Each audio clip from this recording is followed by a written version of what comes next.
Kingdom of Israel کے نام سے بھی جانا جاتا ہے، شمالی کنگڈم کے نام سے بھی جانا جاتا ہے۔ تو نیچے والا حصہ جو یلو ہے اسے ہم کہہ سکتے ہیں کنگڈم آف جودا یا یہودا کی بادشاہت۔ تو ہوا یوں کہ تقریباً 721 یا 722 قبل از مسیح اسوریا کی بادشاہت یا اسوریا یا سیریا انگلش میں کہا جاتا ہے، سیرین امپائر، اس نے کنگڈم آف اسرائیل پر حملہ کیا اور کچھ لوگوں کو اس پر فتح حاصل کی اور کچھ لوگوں کو یرغمال بنا کر واپس اپنے ملک میں لے گئے، اور کچھ لوگ جو اسوری تھے وہ وہاں پر آ کر بسے۔ تو یوں یہ بادشاہت شمالی بادشاہت جو ہے 721 میں ختم ہو گئی۔ تو اس میں ہم دیکھتے ہیں کہ ہوا کچھ یوں کہ جو اسوری لوگ تھے جب وہ آ کر یہودیوں کے یا شمالی بادشاہت کے باشندوں کے ساتھ بسے، تو اس وقت سے لے کر جو اسوری قوم تھی یا بت پرست قوم تھی، ان لوگوں میں اور جو یہودی لوگ تھے وہاں کے جو شمالی بادشاہت کے، ان دونوں میں میل ملاپ شروع ہوا، لوگوں نے شادیاں کرنی شروع کر دی اور بتوں کی پوجا وغیرہ شروع کر دی، اور کچھ لوگ جو وہاں سے سیری میں گئے تھے، جلاوطن کیے گئے تھے، انہوں نے بھی اس طرح کا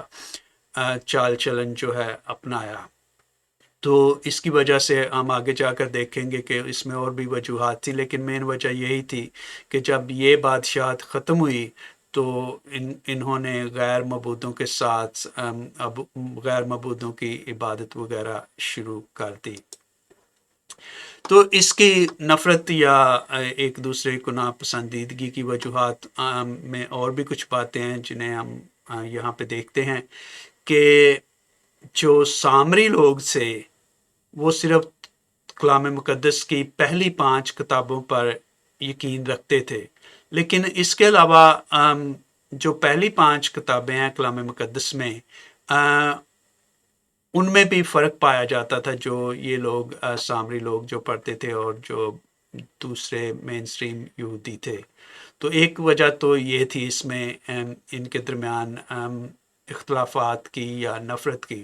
دوسری بڑی وجہ ہم دیکھتے ہیں کہ عبادتی مرکز پر اختلاف تھا۔ جو سامری لوگ تھے وہ عبادت کرتے تھے یریسیم میں، وہاں ان کی عبادت گاہ تھی جو سب سے بڑی تھی، لیکن جو یہودی لوگ تھے، یہودا کے باشندے تھے، وہ یروشلم جہاں پہ ہیکل تھی اس کو ترجیح دیتے تھے۔ تو ایک تو عبادتی مرکز جو ہے یہ اہم وجہ تھی ان کے درمیان اختلاف کی یا نفرت کی۔ لیکن ہم دیکھتے ہیں کہ بنیادی طور پر اسوریا کی فتح تک ان کے جو آباء و اجداد تھے ان میں کافی چیزیں جو تھی وہ مشترک تھیں، جس کا حوالہ ہمیں یوحنا کی انجیل اس کے 4 باب 20ویں آیت میں ملتا ہے۔ خداوند یسوع مسیح اور سامری عورت کے درمیان جو مکالمہ ہوتا ہے، تو وہ عورت کہتی ہے کہ ہمارے باپ دادا نے اس پہاڑ پر پرستش کی اور تم کہتے ہو کہ وہ جگہ جہاں پرستش کرنا چاہیے یروشلم ہے۔ تو اس میں بھی وہ ہمیں ملتا ہے جو فرق ہے، جو اختلاف ہے کہ عبادت کہاں کی جانی چاہیے۔ ایک اور وجہ ہم دیکھتے ہیں نفرت کی کہ جب بابلون یا بابل کی اسیری کے بعد بنی اسرائیل کو وہاں سے واپس آنے کی اجازت دی گئی، اور ان میں جو اہم لیڈر تھے وہ تھے عزرا اور نہمیہ۔ تو وہ آ کر ہیکل کی تعمیر نو کا کام جو ہے وہ جب شروع کرتے ہیں، تو ہم دیکھتے ہیں کہ وہاں کچھ سامری لوگ جو ہیں وہ اس کی مخالفت کرتے ہیں۔ تو اس وجہ سے بھی ہم دیکھتے ہیں کہ یہ جو نفرت ہے اس کی بنیاد وہاں سے بھی پڑی، اور